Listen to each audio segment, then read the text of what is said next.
邀請 Andrew Wagner 為我哋發言。佢一直為唔同嘅團體為自由而發聲。Next, we would like to invite Andrew Wagner, a local volunteer in Vancouver focusing on freedom and human rights.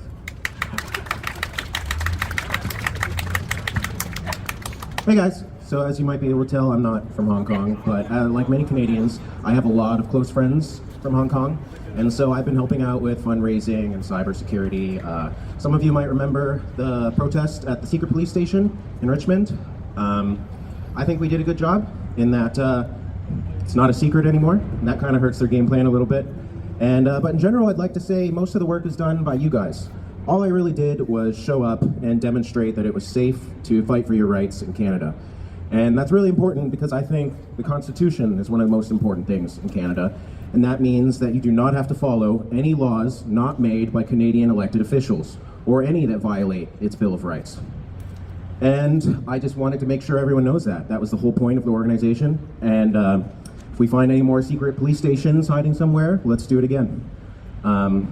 In general, one thing that I've been really happy about going forward is seeing more solidarity between various groups like Tibetans, Uyghurs, Hong Kongers. I know things kind of look bleak in the world sometimes lately, but the way sometimes people band together has been really beautiful to see. And I'll give you two examples. One example is I help some people called Adopt a Drone. We send drones to Ukraine to help them defend themselves.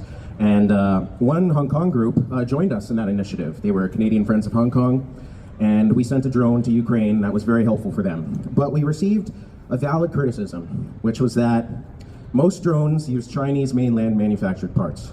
And although we selected a model that's not DJI, that was still hard to avoid. And my friends in Europe took that criticism very much to heart. They're very sympathetic towards Hong Kong. And as of recently, they've managed to cut Chinese parts out of their supply chain. If you send a drone to Ukraine now through Adopt a Drone, it is made in Ukraine and no money goes to mainland China. And that's a lot because of you guys, because of your pressure, because of your activism. Another cool development I've been seeing lately, my wife and her family are from the Philippines, so I follow that a lot. And the Filipinos have also been greatly struggling against Chinese government and its actions in what they call the West Philippine Sea. Because I mean, if you look at it on a map, it's a lot closer to them and they've been fishing there for a long time. And it's getting, you know, anyone who's been to Hong Kong and faced water cannons, they're pretty much in the same boat. The Chinese Navy typically harasses them with such devices as water cannons, lasers, non-lethal weapons that still really hurt. But we've seen more work together. For example, it used to be that China could succeed in this because all the others in the West Philippine Sea, South China Sea, all the other countries in that region didn't work together. And what we've been seeing now is a lot more solidarity. You know, for example, Taiwan and the Philippines now have an agreement where the Taiwanese are helping them to build boats for their own Navy and Coast Guard. And I think that's really great because, you know, if you go to the Philippines and poll the people there, and they've done these polls, 7 in 10 Filipinos are willing to fight to defend their country, but they don't really have weapons. So these kinds of partnerships to help them and work together are extremely valuable, not just for them, but for you and everyone working together on these things. You can check them out if you're on Facebook. Type in West Philippine Sea. You can see what they do. It's pretty cool. They've had some interesting successes recently. Like they had fishing. I don't know if you'd call it an armada. It was like a large fleet of Filipino fishing vessels descended through the West Philippine Sea to supply their local fishermen with food, water, because they've been blockaded. You know, it's the same thing that Taiwan lives in fear of a lot of the time. A blockade that prevents them to get where they need to go, to fish, to transfer the goods and services necessary for life. And it's starting to get better. Not just Taiwan, but other countries, India, Vietnam, countries that traditionally had some disagreements with each other, have seen a common goal, and that is to live peacefully among each other. And you know, that's pretty much all I have to say today. I think most of the time I feel out of place because you guys do most of the work here, and I think most Canadians are pretty proud. And I know there are some misgivings about how far the Foreign Agent Registry bill did, like maybe some people wanted it to go further and have more strict measures against CCP influence. But without you guys, there would be nothing at all. And that's better than nothing. And for that, I think most Canadians are pretty grateful.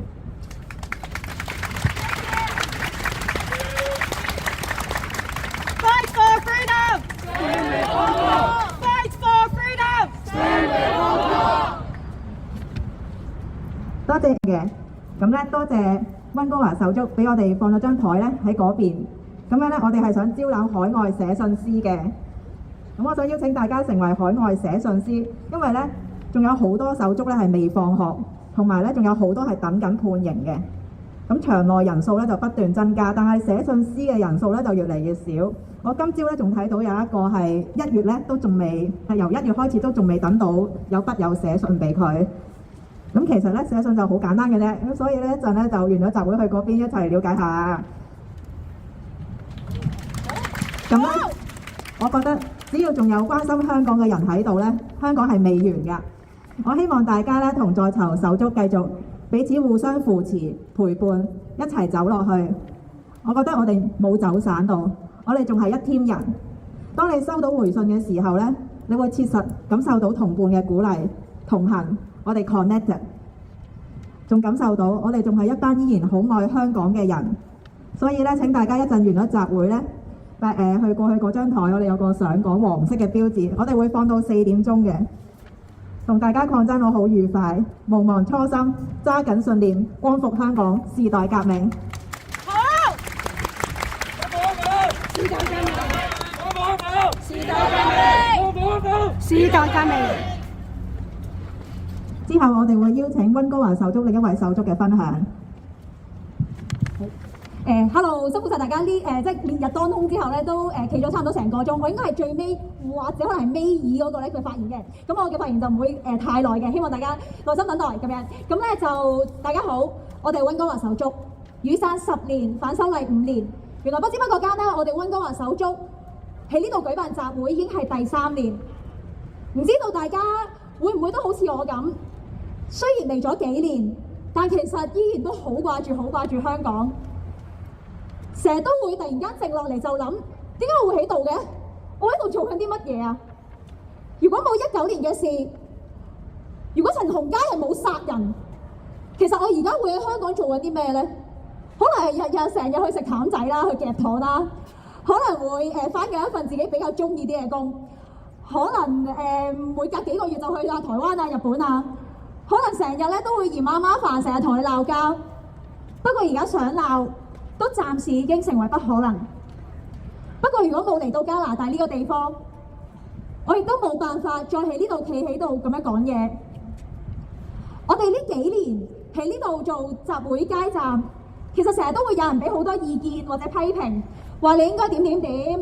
咁通常咧我都會話好，講得好啊！你嘅意見真係好好，咁不如一齊做啊！其實我哋嚟去都係得幾個人，咁不如一齊嚟啦。咁通常咧，大家可能都會知道啦，就返工好忙啊！遲啲我會翻嚟㗎啦，遲啲我嚟啦。咁但係咧，個心裏面嗰刻梗係屌，真係其實我都好辛苦㗎啦，已經我都盡咗力㗎啦，我係唔識㗎嘛，我都盡力㗎啦。咁當然，咁其實即係雖然會話下人，但係又會質疑其實真係咪做得唔夠好咧？有時啲集會街站咁少人，係咪會諗就係係咪個集會應該太悶啦？個街站太悶，唔夠多互動啊，好似淨係你喺度聽我講嘢咁樣，係咪唔夠多元化咧？定係宣傳唔夠？定係其實我好驚嘅係已經唔記得啊！大家唔記得，跟住咧就會有啲即係好人嘅，就會話俾你知，唔係唔記得，係你哋搞得太密啊！6、7、8月個月都有咁多嗱，上個禮拜6、4，而家又6、9，下個禮拜6係嚟緊星期3嘅6、1、2，咁多啲人出嚟好攰好辛苦。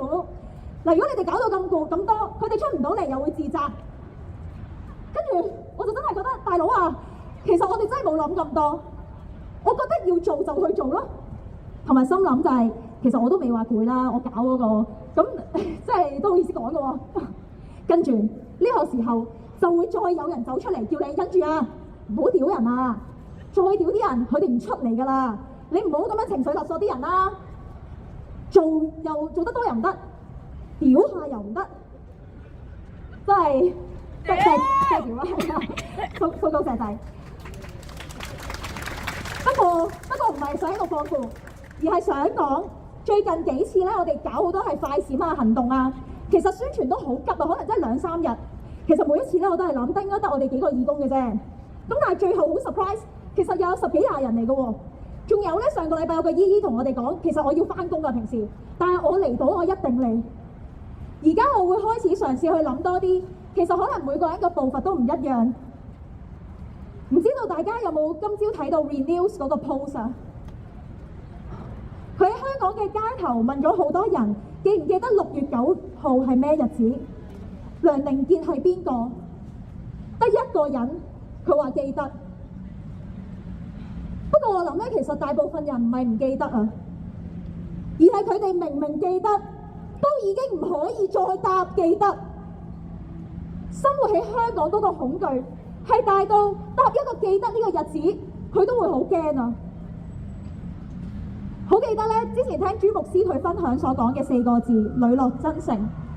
當見到生活喺香港嘅恐懼咁大，喺香港已經冇辦法再發聲嘅時候，我而家諗多啲嘅係，其實最重要我自己係咪可以磊落真誠，咁繼續喺呢度做我認為啱嘅事。我會嘗試唔好再問，妖點解身邊啲人唔出嚟㗎？喂，做咩即係玩小紅書係咩料啊？我嘗試唔再問，嘗試磊落真誠，問下自己係咪已經盡咗力，為香港盡咗力去做，可能已經足夠。當有一日，可能唔知咩情況之下，我都冇辦法再講記得呢個日子嘅時候，起碼我係無悔，我今日企過喺呢一個台度。希望有能力嘅就好緊張，其實都咁咧。希望大家有能力嘅就多啲一齊參與唔同嘅集會街站做義工啦，或者可以其實咧呢啲大家見到好似哇呢度 set up 得唔錯喎 ，OK 喎咁多嘢。其實咧我哋嘅義工9點至10點咧已經幫手咁樣嘅。有時間嘅亦都可以參加一人一信啦。而家咧其實我哋喺嗰邊咧一陣間就會有一人一信寫俾咧 Minister of Public Safety 同埋 Minister of Foreign Affairs， 請佢哋關注加拿大嘅經貿辦有冇好似英國嘅經貿辦咁有滲透嘅狀況。咁所以如果有時間嘅話，可以走之前過嗰邊簽個名。我哋信紙已經咧都信咧已經打好晒 print 晒出嚟。信封添啊！另外咧信封。係啦，人手寫晒啲信封㗎啦，個地址。你哋所需要做咧，只係最底寫個名，寫 postal code，信封嗰度寫個 postal code，就已經係有用㗎啦。希望大家可以踏出呢一步，感謝。同埋，如果真係出唔到嚟，其實明白嘅，真係翻工都好辛苦，未必一定出到嚟。咁就希望大家多啲 share 俾 local 嘅朋友、同事知道香港發生緊咩事。如果大家今日可能都係攞住47人初選案嗰張單張。咁就記住唔好掉咗佢。首先因為 printing 好貴呢度，咁二嚟就係希望都可以同你身邊即係帶翻去啦，同你身邊嘅同事、同學、朋友講，呢47人做咗乜嘢啊？佢哋只係參與咗一場和平嘅事、和平嘅選舉。可能你同我都有去投票，但係佢哋面臨嘅係終身監禁，有可能呢一終身監禁嘅刑罰。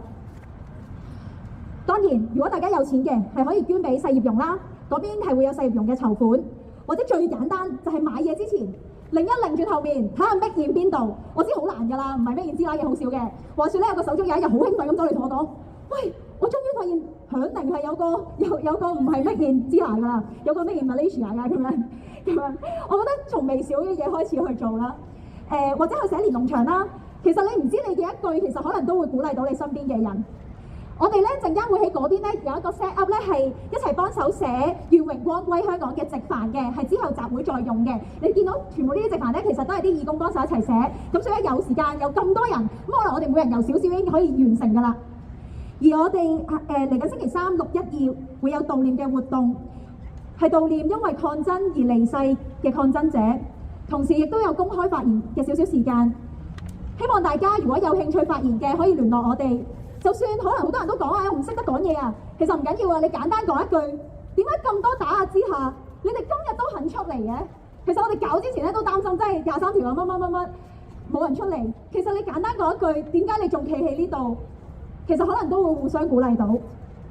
再次感謝大家喺極權威脅嘅之下，依然參與今日嘅集會，等我哋都見到香港最美好嘅一面。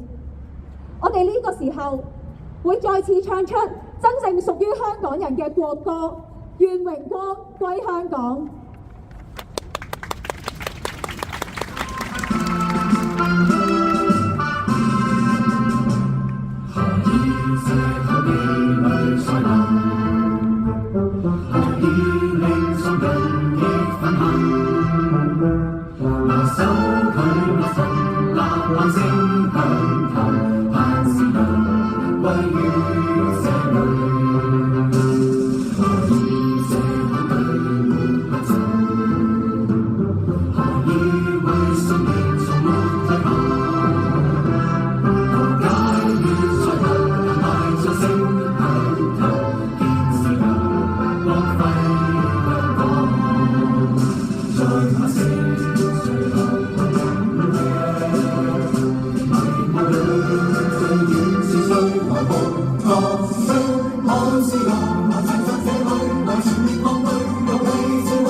時代革命，香港獨立，唯一制度，香港獨立，唯一出路，香港獨立，唯一出路，企滅中共，全打死政府，企滅中共，全打死政府。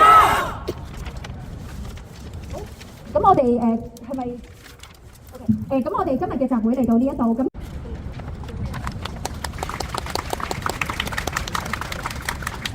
咁咧我就想係用英文咧，就同本地加拿大人解釋下中國對加拿大嘅政治滲透嘅。Ladies and gentlemen, thank you all for coming today. I want to talk about something that's becoming increasingly important for all of us. The issue of foreign interference in Canada, specifically from China. Over the past few years, there have been concerns about the ways in which the Chinese government is trying to influence our country. This influence takes many forms, and it affects our politics, economy, and even our daily lives.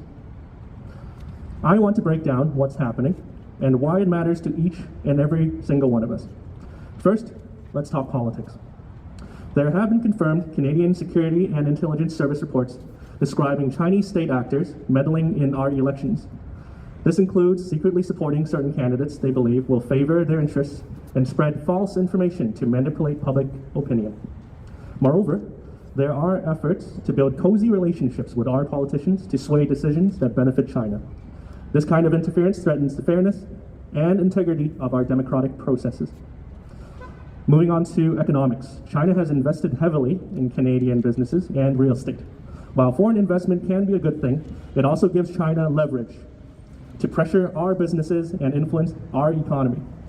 On top of this, Chinese entities such as Huawei have been caught stealing valuable intellectual property from Canadian companies, especially from the tech industry. This kind of industrial espionage is not only harmful to our business, but also to our national economy. Now let's move on to state-sponsored cyber activities and surveillance. There have been numerous cyber attacks on Canadian government institutions, businesses, and even critical infrastructure, orchestrated by Chinese state-sponsored hacking groups, the most infamous one being APT-31. These attacks aim to steal sensitive information and disrupt our systems.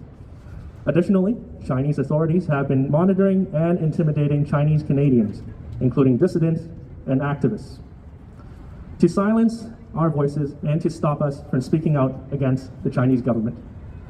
China's influence also extends to our media and culture. Through state-sponsored media outlets and social media campaigns, China spreads propaganda and false information to shape our opinions in their favor. In our universities, programs like the Confucius Institute have been criticized for pushing Chinese government viewpoints and limiting academic freedom on sensitive topics. So, what can we do about all this? If you haven't heard in the news, less than a week ago, a foreign interference report was released by the National Security and Intelligence Committee of Parliamentarians. The federal government has been accused of not releasing the names of MPs accused of helping foreign states. If I were you, this is the time to write to your MP that represents your voting district. Writing a letter or email is an effective and easy way to let your politicians know you would like to see action on foreign interference. And if they don't listen, utilize your right to vote. Get rid of politicians that do not represent Canada's best interests. And just a reminder, our next BC provincial election happens later this year on October 19th, 2024. And we have a federal election slated next year in 2025. It is time to get aware and be informed. And how do you ask? Do we get informed? Well, you can simply follow VHK on social media, where we share the latest information regarding Canadian politicians and their stance on Chinese foreign interference. There's billboards down there with a QR code where you can get our website and get connected with us. I'm aware this is an ongoing challenge, but it's something we all need to be aware of, whether you're new or born here. The integrity of our democratic processes and the sovereignty of our nation depends on us staying vigilant and committed to protecting our country. Thank you for your time, and let's work together to protect our great country from these external influences. Fight for freedom! Fight for freedom! 光復香港！光復香港。時代革命， Thank you。香港獨立，唯一出路，香港獨立，唯一出路，打倒共產黨。今日我都係嘅香港人組織連結，有德國香港人組織嘅展板。而家我哋就會聽下嚟自 Brisbane 嘅香港人組織錄音。This time, we also connected with other overseas Hong Kong organizations. We have displays from the German Hong Kongers group down below. And now we'll listen to a recording from the Hong Kongers group based in Brisbane, Australia. Hello， 大家好，我哋係澳洲布里斯本嘅 HKIA Brisbane。首先好多謝溫哥華手足 VHHK 嘅邀請，喺説好香港故事嘅展覽同集會，做一啲少少嘅簡單分享。咁想借呢個機會講述下我哋喺海外籌辦抗爭嘅心路歷程。我哋 HKIA Brisbane 相信同好多海外嘅組織一樣，都係2019年、2020年之後創立。我哋一直熱衷於籌辦喺澳洲嘅集會遊行咁嘅活動，例如612嘅集會、6/4嘅燭光晚會，又或者香港人嘅電影放映節等等。喺呢個過程，我哋好慶幸有喺 Brisbane 嘅香港人、澳洲人，甚至西藏、越南嘅人嘅支持同參與，等我哋嘅義工有動力去繼續努力籌辦更多嘅活動。而我哋作為遠喺海外嘅香港人，更加需要盡公民、政治、教育嘅責任。因為我哋知道港局政府喺度洗白歷史、篡改關於包括英國殖民地嘅歷史同埋近年政治社會運動嘅歷史。而我哋身處於海外，就更加需要銘記香港2019年嘅革命歷史，同香港人被港共黑警打嘅真相，等每一代嘅香港人、國際社會都知道中共港共嘅暴政。咁我喺中學嘅時候第一次參加維園嘅6/4燭光晚會，點會預料到今日有份會喺澳洲舉辦6/4嘅燭光悼念晚會呢？一齊去獻花致意。所以我哋在座嘅每一位喺海外嘅香港人都可以盡自己嘅努力，無論係同自己嘅兒女講解歷史嘅真相，又或者出席去街站集會幫手做義工，甚至同自己嘅地區議員進行遊說，又或者參與議會嘅討論，都可以喚起國際對香港人權自由、中共暴政嘅關注。最後好希望海外嘅香港人同香港人團體可以團結一致，對抗中共港共，繼續為不公義、民主自由發聲。終有一日，我哋可以喺煲底再見。香港人加油！香港人加油！香港人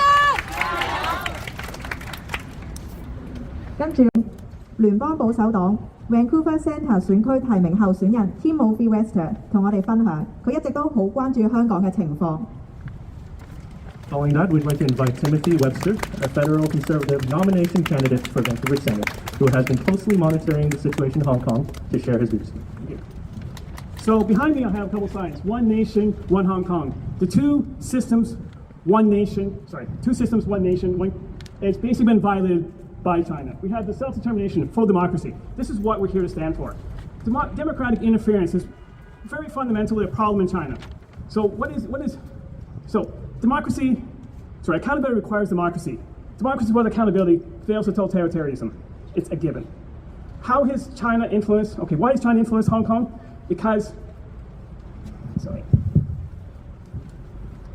Basically what is trying to happen is China needs absolute submission from Hong Kong. It needs this in order to integrate Hong Kong under the Chinese dictatorship. And this basically is irrespective of the two systems, one nation policy was signed by China and UK for 50-year guarantee. How's this been done? This has been done by prevention of democratic elections, by limiting accountability, by limiting anti-corruption, and by taking away education independence. It is very important for China basically to control the education of young people in China, young people in Hong Kong, so they can make them Chinese little pinks. This is hard to read. If Hong Kong was allowed, give me a second, guys. This is not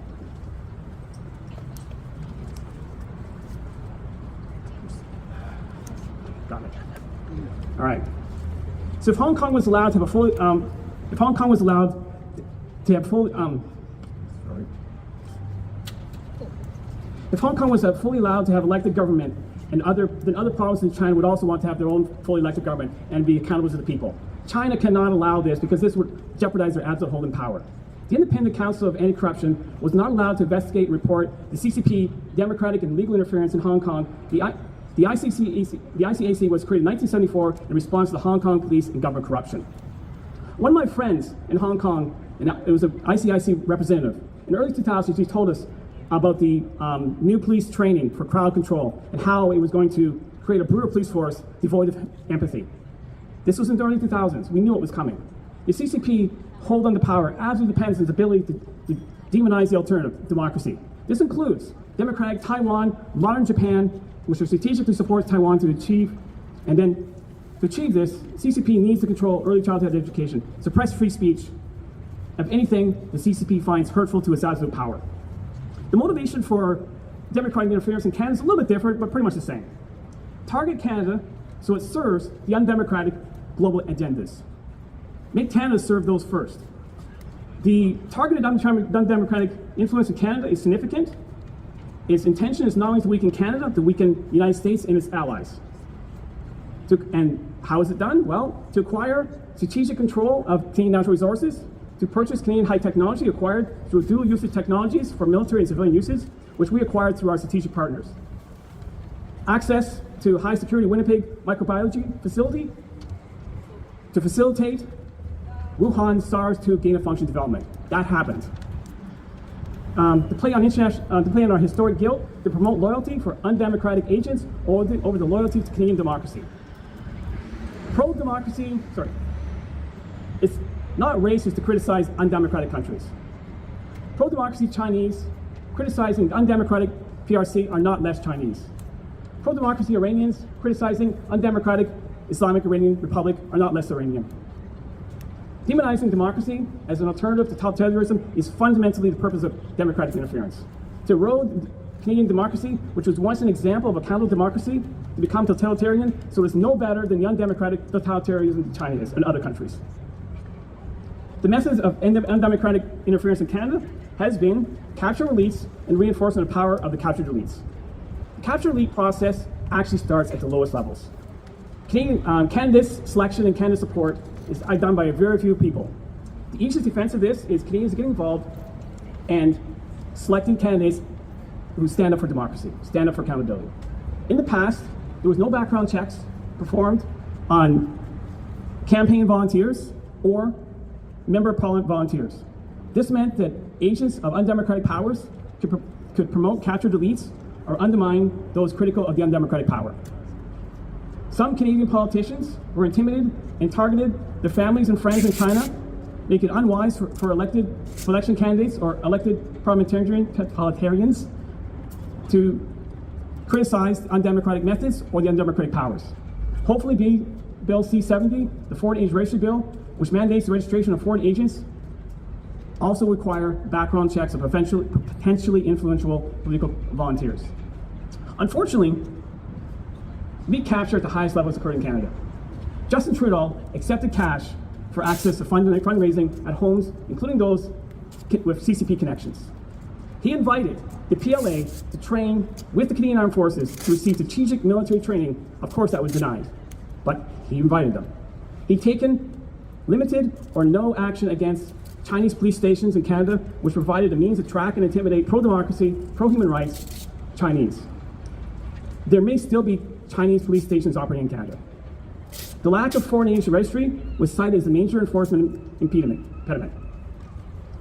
Furthermore, appointed senators who promised to shield the members of Beijing United Front from critical criticism in Canada and promote PRC's agenda dismissing human rights of Uyghurs, pro-democracy, non-violent Christians, and other non-violent spiritual practitioners. Promoted MPs with clear CCP ties to important cabinet positions. Established the NSERC-Huawei strategic cooperation, providing Huawei and indirectly the PLE access to government-funded research despite security concerns. Huawei provides equipment and technology to Iran, which operates terrorists. Remember that. That's why the two Michaels, that's why she was arrested in Canada, because of this. It only makes sense to support intellectual property development for companies our allies consider unsafe if Canada, at its highest level, is working for the undemocratic power against the interests of Canada and its allies. Solutions. There's many solutions, but we'll start with a few. The first solution is to join political parties at the lowest level just to select nominations, to make sure that the candidates nominated work to restore accountability. If you don't nominate candidates to do that, they're going to work for some other purpose. You have to select candidates that will work for that purpose. Canada has the dubious honor of being the sole Westminster jurisdiction to have enacted a near absolute immunity for cabinet confidence. There's no way for us to see what is going on and audit what happens in our government. A good way to restore accountability is through an independent commission against corruption. The ICAC, founded in Hong Kong and actually repeated in Australia and New Zealand, in 1974 to combat police and government corruption, was successful for many years. The ICAC failed in Hong Kong because it was accountable to only the CCP selected chief executive. Furthermore, the CCP prevented Hong Kong from implementing full democratic elections required for political accountability of political leadership, which would have allowed us to have, or you to have, a chief executive accountable to people. So the chief executive was accountable to China, therefore there was no accountability. The Canadian ICCC should be accountable not just to the commissioners selected by the Governor Party, but also commissioners selected by opposition party and other MPs and provinces. The commissioners selected by the Governor Party and the opposition party may not share conflicts of interest, which both parties took power of when they're in power, but the other commissioners, the ones selected by the other MPs and the ones selected by the provinces, do not share this self-interest. Together we stand for democracy and democratic accountability. Remember the words of those who sacrificed everything so democracy could live. Take up your quarrel with the foe. To you from falling hands we throw. The torch be yours to hold high. If you break the faith with us who die, we shall not sleep, though poppies grow in Flanders fields. Thank you, and please support my federal Conservative nomination for Vancouver Centre. If you wish to meet with me afterwards with the details, I appreciate it. Thank you. Fight for freedom! Save Hong Kong! Fight for freedom! Save Hong Kong! Free Hong Kong! Free Hong Kong! Free Tibet! Free Tibet! Free Uyghur! Free Uyghur!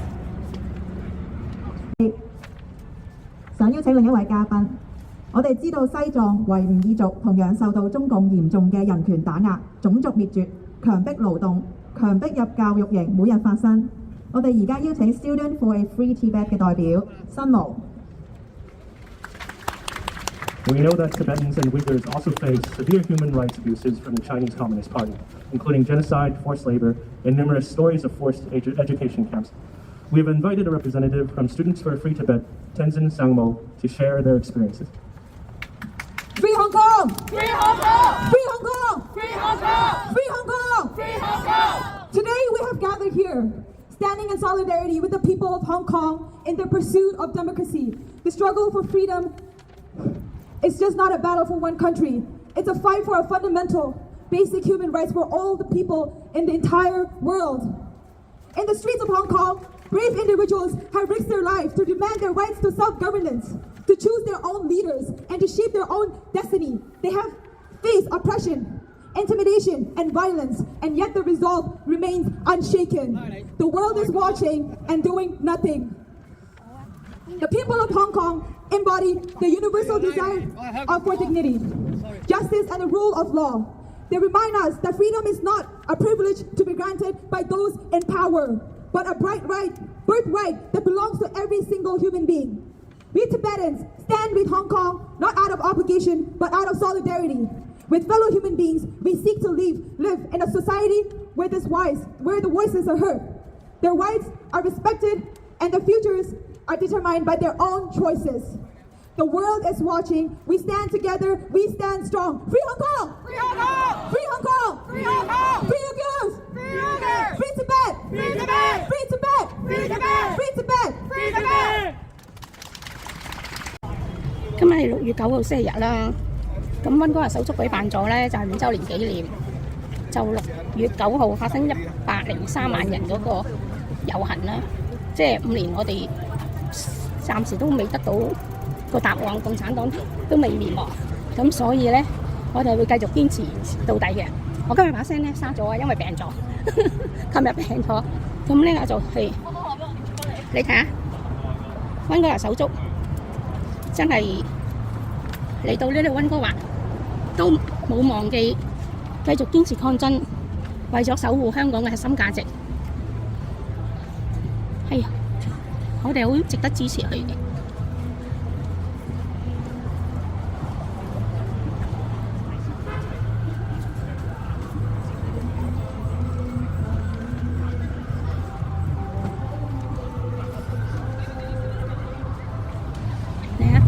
啲邪惡做心啊！仆街共產黨啊！共產黨係陣間冚家產嚟㗎，快啲滅亡先啱。嗱，呢個當自己係雜帝。咁咧今日天氣都好熱啊，應該有20幾度到啦。係。咁呢度嘅擺設啦，都好彩嚟到嗰啲手足咧好合作啦。咁係冇忘記我哋繼續堅持嘅責任啦，即係好似我踩單車咁 ，It's my duty 咁樣。咁呢度亦都有福連農場啦，好有意思咯。6月9號係開始爆發，令好多人好難忘嘅日子嚟。咁我哋今日咧，我自己咧就會喺呢度咧，順便咧幫世業容人道支援基金籌款嘅嚇。世業容人道支援基金籌款，咁咧希望一陣間有啲人捐啲款係幫助社會事啦。咁樣，咁我哋去睇睇嗰啲展品先。呢度仲有啲展品。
大家好，我哋係溫哥華手足，多謝今日參與今日嘅集會。如果唔客氣嘅話，歡迎嚟到前面一個空位，多謝你哋。咁啊，多謝支持，我哋確認知道而家不是係不自由、關聯同埋非灣區原住民嘅未割讓、主權同埋未被搶奪嘅土地。喺500幾年前，意大利探險家航海去到北美，發現新大陸，見到有原住民居住。但當時歐洲殖民主義嘅人覺得佢哋自己文化最好，原住民欠缺文明，因此佢哋可以佔領呢個地方。但我哋要知道，原住民更多年前已經一直生活喺呢一度，有佢哋嘅文化傳統。希望香港人都可以多啲同理心，因為我哋嘅屋企都被獨裁同埋霸權所侵佔。我哋亦都向呢啲民族致謝，多謝佢哋一直照顧住呢個土地，等我哋可以喺呢度自由咁生活、遊行同集會，行使人權最基本嘅權利。要記住，呢啲已經冇得喺香港再發生。Hello everybody, we are the Vancouver activists of Hong Kong. Thank you everyone for participating in today's rally. Before we start, I would like to acknowledge that we are currently on the unceded, ancestral, and traditional lands of the Musqueam, Squamish, and Tsleil-Waututh First Nations. It is important to recognize the long-standing cultural traditions Indigenous people have carried out on these lands long before the European arrival 500 years ago. At the time, the newcomers felt that their society was superior and proceeded to displace and dismantle the First Nations communities here. We as Hong Kongers express our empathy, as similarly, our homes in Hong Kong have also been encroached upon by authoritarianism and tyranny from China. We'd also like to express gratitude to the Indigenous nations in caring for this land, allowing us to live here freely and be able to continue exercising our basic human rights. It's crucial to remember that these things Canadians take for granted are no longer possible in Hong Kong. 我哋而家會唱出加拿大國歌《好傾一陣》。Now let us join together in the saying of the national anthem of Canada. 歌咩謝啫？撐手足啊嘛，打個都揀到啊嘛。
Next, we will sing the national anthem of Hong Kong, Glory to Hong Kong.2024年係雨傘革命第10年，係反修例運動第5年。5年前，你係100萬人其中一份子嘛？而10年電影喺2015年上映嘅至今，即使未到10年，香港已經淪陷得更嚴重。流瓜入邊提到中共專登製造混亂，加速國安法生效。本地版入邊所講嘅獨立書店被禁，都一一喺香港應驗。由上年6月9號至到今年，香港已經通過咗23條立法，榮光被禁制，周幸彤喺監獄之中再被告違反23條，黃宗堯被判刑，47人初選已被定罪，面臨嘅最高刑罰係終身監禁。6·4打壓更加誇張，而因為國安法而被捕人士已經達到306人。This year, 2024, marks the 10th anniversary of the Umbrella Revolution in Hong Kong, and the 5th year of the anti-extradition bill. 冇得估喎，你有證據 We 先 want 講 the 得㗎嘛。 million people working 即係我 in 哋下下 concerns 咪 of 你 tribe 睇下 review. 佢我唔會識佢嘅，識佢我識。 Since 2015 release of the film named 10 Years, which warns of an impending dystopian society, Hong Kong has become a police state, arguably worse than what was portrayed in the film. In the movie, the producers warn of the Chinese Communist Party intentionally orchestrating chaos to expedite the implementation of the national security law, and how independent, free-thinking bookstores will be banned. Sadly, these predictions have become reality with increasingly aggressive crackdowns in Hong Kong. Since June 9th of last year, Hong Kong has passed 23 oppressive legislative measures. The Glory to Hong Kong anthem, which you just sang, has now been banned. Chow Han-tong, a barrister and a Hong Kong democracy leader, has been arrested again for violating the national security law while she was imprisoned in jail.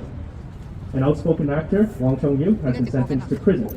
47 pro-democracy activists were charged with conspiracy to commit subversion simply for participating in the Hong Kong primary election, with each of them facing potential life imprisonment. The number of people arrested so far under national security law has reached 306 people. 而同時，我哋知道中共嘅魔爪已經向世界伸展，滲透威脅無所不在，包括列治文嘅中國警局大選受到中共干預，議員親共嘅取態，而英國經貿辦嘅間諜事件，亦反映佢哋已經明目張膽咁威嚇海外嘅人士。 At the same time, the Chinese Communist Party is expanding influence and imposing threats to countries worldwide. Here's just a few examples. The presence of Chinese police stations in Richmond, CCP agents influencing Canada's federal elections, and spy incidents in the UK's Economic and Trade Office, all highlighting the CCP's brazen intimidation tactics. 今日溫哥華手足喺度舉辦反修例5週年集會，希望集結香港人嘅聲音，向中共極權表達。即使你係有幾多嘅威嚇，我哋香港人依然會為我哋所相信嘅價值而企出嚟，對抗極權。香港政府企圖用説好香港故事、夜繽紛、無人機、派雪糕、煙火等等粉飾太平，掩蓋佢哋嘅惡行。但我哋就要同世界宣揚真實嘅香港。加拿大已經對香港係發出咗黃色旅遊警示，講明你要預咗冇集會言論自由，你喺香港就會被監視。我哋希望更多人關注到香港淪陷嘅狀況。 Today in Vancouver, we're holding a rally to commemorate the 5th anniversary of the Hong Kong anti-extradition bill movement, aiming to unite Hong Kong and Canadian voices against CCP authoritarianism. Despite the relentless intimidation from China, we, the people of Hong Kong, will continue to stand up for our beliefs and resist tyranny. The Hong Kong government attempts to portray a false sense of stability with distractions like the ad campaign called Telling the Good Hong Kong Story.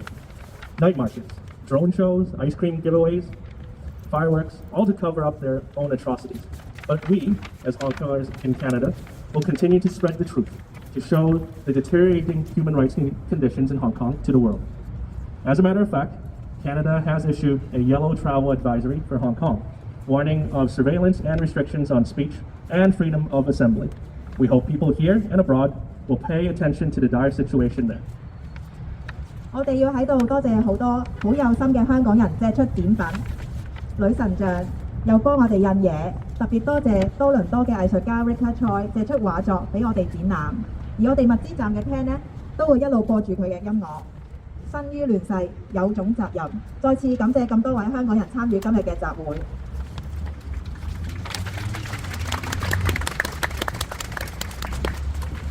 We want to express our heartfelt thanks to the generous and caring people of Hong Kong for lending us exhibits, statues, and helping us with printing. Special thanks to the Toronto artist Ricker Choi for lending us artworks for our exhibition. Our supply station tent will continuously play his music during our rally. Like all others born in turbulent times, we have a responsibility to do the right thing, Once again, we thank the many Hong Kongers and Canadians who participated in today's rally. 而我哋會邀請嘉賓發言，首先請 VSSDM 代表 Edmund。 Now we will give the stage to our guest speakers. We would first like to welcome Edmund from VSSDM.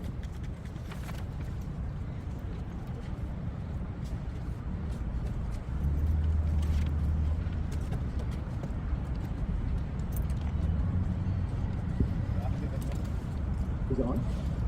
Can you hear me? Good afternoon, everyone. Our chair, Mabel, is sick today, so I'm representing VSSDM.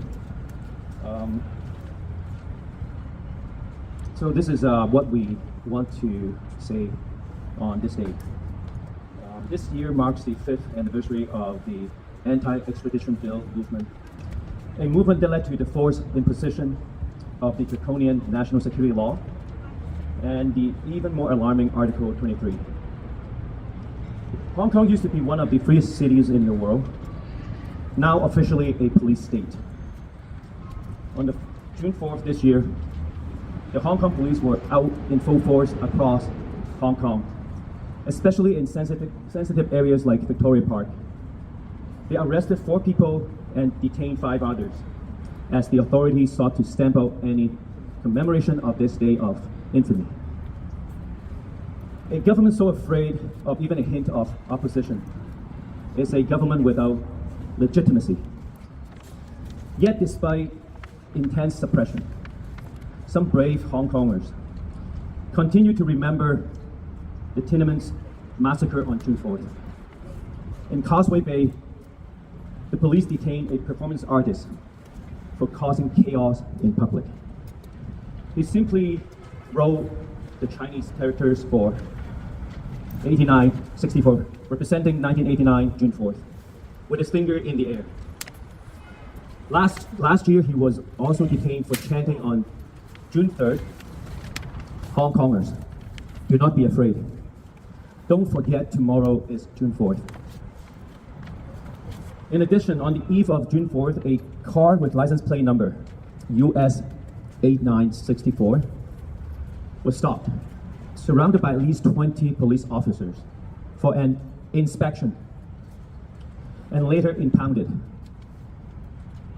And just 3 days ago, 3 people have been arrested for turning their backs or not standing up when China's national anthem was played in a soccer game. Such ridiculous arrests and prosecutions are what Hong Kongers are facing today. But Hong Kongers, under such immense pressure, still dare to speak out. How can we, as free Canadians, remain silent? We must continue to speak out. We must continue to call out China for its crimes against freedom, democracy, and human rights. We must expose the Chinese Communist Party for their crimes against humanity. What we're doing today is no different than what the students started 35 years ago in Tiananmen Square. To this day, we continue to fight, and we will never give up. Never forget June 4th. Free Hong Kong. Free Hong Kong. Free the Uyghurs. Free Uyghurs. Free Tibet. Free Tibet. Thank you. And now I will speak in Cantonese. I haven't prepared much. I just got the ask today because Mabel is sick. So bear with me with my Cantonese.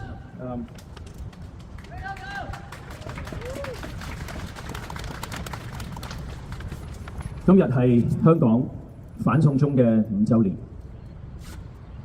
呢個運動係導致到香港政府實施咗嚴厲嘅同埋中共啦，當然嘅國安法，以及最近更加可怕嘅23條。香港曾經係世界上自由都市之一，最自由嘅，而家已經變成一個威權城市，係由警察去管治嘅。今年嘅六四，香港警察喺每一個角落都部署，尤其是維園嘅附近，佢哋拘捕咗4個人，扣留咗5個人。6月4日已經變咗一個非常敏感嘅日子。呢個政府連一啲好少嘅反對聲音都接受唔到嘅，呢一個係一個不具合法性嘅政府。喺銅鑼灣有個藝術家作咗一啲好簡單嘅動作，喺空中寫8964呢4個字，佢都被拘捕。佢上一年亦都有喺6月3日提香港人唔好記得聽日係6四，我哋唔好驚。跟住有架車嘅車牌係 US 8964，佢亦都受到香港警察嘅拘捕，佢嘅車俾人拖走咗。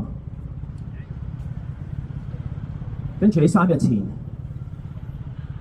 喺香港主場嘅足球比賽，有3個人因為冇望住、冇對住個國旗，佢用佢嘅背脊去抗爭，跟住就俾警察拉咗。呢啲咁荒謬嘅舉報起訴，就係今日喺香港人面對嘅嘢。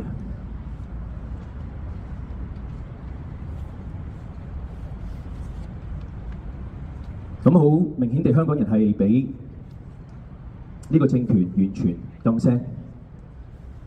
我哋住喺加拿大呢個自由社會，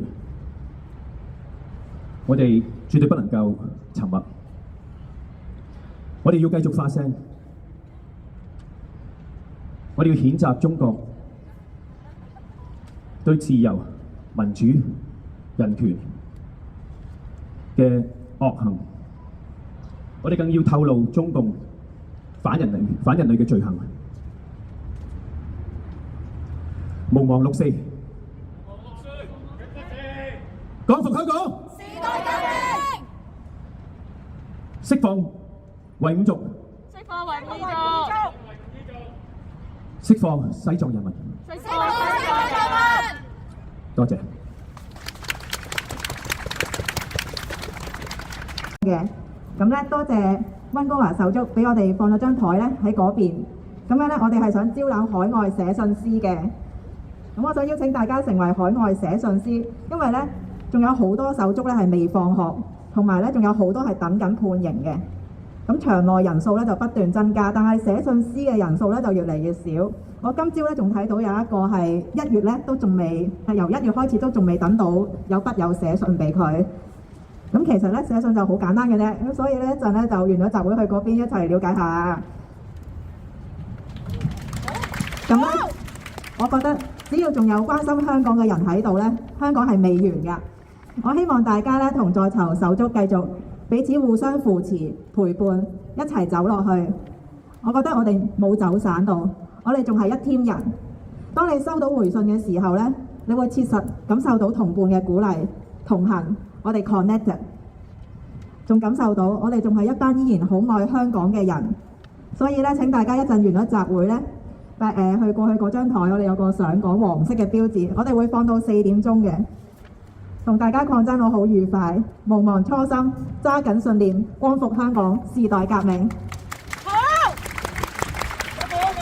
時代革命，時代革命，時代革命。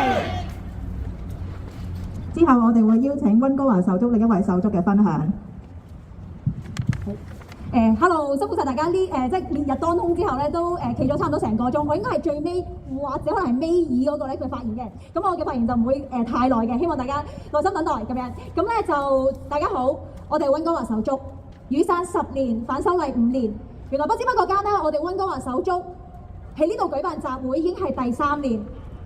唔知道大家會唔會都好似我咁雖然嚟咗幾年，但其實依然都好掛住香港。成日都會突然間靜落嚟就諗，點解我會喺度嘅？我喺度做緊啲乜嘢啊？如果冇19年嘅事，如果陳同佳係冇殺人，其實我而家會喺香港做緊啲咩呢？可能係日日成日去食淡仔啦，去夾糖啦，可能會返緊一份自己比較中意啲嘅工，可能每隔幾個月就去下台灣啊、日本啊，可能成日咧都會嫌媽媽煩，成日同你鬧交。不過而家想鬧，都暫時已經成為不可能。不過如果冇嚟到加拿大呢個地方，我亦都冇辦法再喺呢度企喺度咁樣講嘢。我哋呢幾年喺呢度做集會街站，其實成日都會有人俾好多意見或者批評，話你應該點。咁通常咧我都會話好，講得好啊！你嘅意見真係好好，咁不如一齊做啊！其實我哋嚟去都係得幾個人，咁不如一齊嚟啦。咁通常咧，大家可能都會知道啦，就嗌返工好忙啊！遲啲我會返嚟㗎啦，遲啲我嚟啦。咁但係咧，個心裏面嗰刻梗係屌，真係其實我都好辛苦㗎啦，已經我都盡咗力㗎啦，我係唔識㗎嘛，我都盡力㗎啦。咁當然，咁其實即係雖然會話下人，但係又會質疑其實真係咪做得唔夠好咧？有時啲集會街站咁少人，係咪會諗就係係咪個集會應該太悶啦？個街站太悶，唔夠多互動啊，好似淨係你喺度聽我講嘢咁樣，係咪唔夠多元化咧？定係宣傳唔夠？定係其實我好驚嘅係已經唔記得啊！大家唔記得，跟住咧就會有啲即係好人嘅，就會話俾你知，唔係唔記得，係你哋搞得太密啊！6、7、8月個月都有咁多嗱，上個禮拜6、4，而家又6、9，下個禮拜6係嚟緊星期3嘅6、1、2，咁多啲人出嚟好攰好辛苦。嗱，如果你哋搞到咁攰咁多，佢哋出唔到嚟又會自責，跟住我就真係覺得大佬啊，其實我哋真係冇諗咁多，我覺得要做就去做咯，同埋心諗就係其實我都未話攰啦，我搞嗰個咁即係都好意思講嘅喎，跟住呢個時候。就會再有人走出嚟叫你跟住啊，唔好屌人啊！再屌啲人，佢哋唔出嚟㗎啦。你唔好咁樣情緒勒索啲人啦。做得多又唔得，屌下又唔得，真係真係屌啦，係啊，粗高石仔。不過唔係想喺度放負，而係想講最近幾次咧，我哋搞好多係快閃啊行動啊，其實宣傳都好急啊，可能真係2、3日。其實每一次咧，我都係諗得應該得我哋幾個義工嘅啫。咁但係最後好 surprise， 其實有10幾20人嚟嘅喎。仲有咧，上個禮拜有個姨姨同我哋講，其實我要返工㗎平時，但係我嚟到我一定嚟。而家我會開始嘗試去諗多啲，其實可能每個人嘅步伐都唔一樣。唔知道大家有冇今朝睇到 Renews 嗰個 post 啊？佢喺香港嘅街頭問咗好多人，記唔記得6月9號係咩日子？梁凌傑係邊個？得一個人，佢話記得。不過我諗咧，其實大部分人唔係唔記得啊，而係佢哋明明記得，都已經唔可以再答記得。生活喺香港嗰個恐懼係大到答一個記得呢個日子，佢都會好驚啊！好記得咧，之前聽朱牧師佢分享所講嘅4個字：磊落真誠。當見到生活喺香港嘅恐懼咁大，喺香港已經冇辦法再發聲嘅時候，我而家諗多啲嘅係，其實最重要我自己係咪可以磊落真誠，咁繼續喺呢度做我認為啱嘅事。我會嘗試唔好再問，妖點解身邊啲人唔出嚟㗎？喂，做咩即係玩小紅書係咩料啊？我嘗試唔再問，嘗試磊落真誠，問下自己係咪已經盡咗力，為香港盡咗力去做，可能已經足夠。當有一日，可能唔知咩情況之下，我都冇辦法再講記得呢個日子嘅時候，起碼我係無悔，我今日企過喺呢一個台度。希望有能力嘅就好緊張，其實都咁咧。希望大家有能力嘅就多啲一齊參與唔同嘅集會街站做義工啦，或者可以其實咧呢啲大家見到好似哇呢度 set up 得唔錯喎 ，OK 喎咁多嘢。其實咧我哋嘅義工9點幾10點咧已經幫手咁樣嘅。有時間嘅亦都可以參加一人一信啦。而家咧，其實我哋喺嗰邊咧一陣間就會有一人一信寫俾咧 Minister of Public Safety 同埋 Minister of Foreign Affairs， 請佢哋關注加拿大嘅經貿辦有冇好似英國嘅經貿辦咁有滲透嘅狀況。咁所以如果有時間嘅話，可以走之前過嗰邊簽個名。我哋信紙已經打好晒 print 晒出嚟。信封添啊！另外咧，信封係啦，人手寫晒啲信封㗎啦個地址。你哋所需要做咧，只係最底寫個名，寫 postal code， 信封嗰度寫個 postal code 就已經係有用㗎啦。希望大家可以踏出呢一步，感謝。同埋，如果真係出唔到嚟，其實明白嘅，真係翻工都好辛苦，未必一定出到嚟。咁就希望大家多啲 share 俾 local 嘅朋友、同事知道香港發生緊咩事。如果大家今日可能都係攞住47人初選案嗰張單張，咁就記住唔好掉咗佢。首先因為 printing 好貴呢度，咁二嚟就係希望都可以同你身邊即係帶翻去啦，同你身邊嘅同事、同學、朋友講，呢47人做咗乜嘢啊？佢哋只係參與咗一場和平嘅選舉，可能你同我都有去投票。但係佢哋面臨嘅係終身監禁，有可能呢一終身監禁嘅刑罰。當然，如果大家有錢嘅，係可以捐俾細業用啦，嗰邊係會有細業用嘅籌款，或者最簡單就係買嘢之前，擰一擰轉後面睇下 make in 邊度。我知好難㗎啦，唔係 make in 支拉嘅好少嘅。話説咧，有個手足有一日好興奮咁走嚟同我講：喂，我終於發現響寧係有個唔係 make in 支拉㗎啦，有個 make in Malaysia 㗎咁樣。我覺得從微小嘅嘢開始去做啦。或者去寫連儂牆啦，其實你唔知你嘅一句，其實可能都會鼓勵到你身邊嘅人。我哋咧陣間會喺嗰邊咧有一個 set up 咧係一齊幫手寫願榮光歸香港嘅直帆嘅，係之後集會再用嘅。你見到全部呢啲直帆咧，其實都係啲義工幫手一齊寫。咁所以有時間有咁多人，咁可能我哋每人有少少已經可以完成㗎啦。而我哋嚟緊星期3、6、1、2會有悼念嘅活動，係悼念因為抗爭而離世嘅抗爭者。同時亦都有公開發言嘅少少時間，希望大家如果有興趣發言嘅，可以聯絡我哋。就算可能好多人都講啊，我唔識得講嘢啊，其實唔緊要啊，你簡單講一句，點解咁多打壓之下，你哋今日都肯出嚟嘅？其實我哋搞之前咧都擔心，真係23條啊乜冇人出嚟。其實你簡單講一句，點解你仲企喺呢度？其實可能都會互相鼓勵到。再次感謝大家喺極權威脅嘅之下，依然參與今日嘅集會。等我哋都見到香港最美好嘅一面。我哋呢個時候會再次唱出真正屬於香港人嘅國歌《願榮光歸香港》。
咁我哋係咪？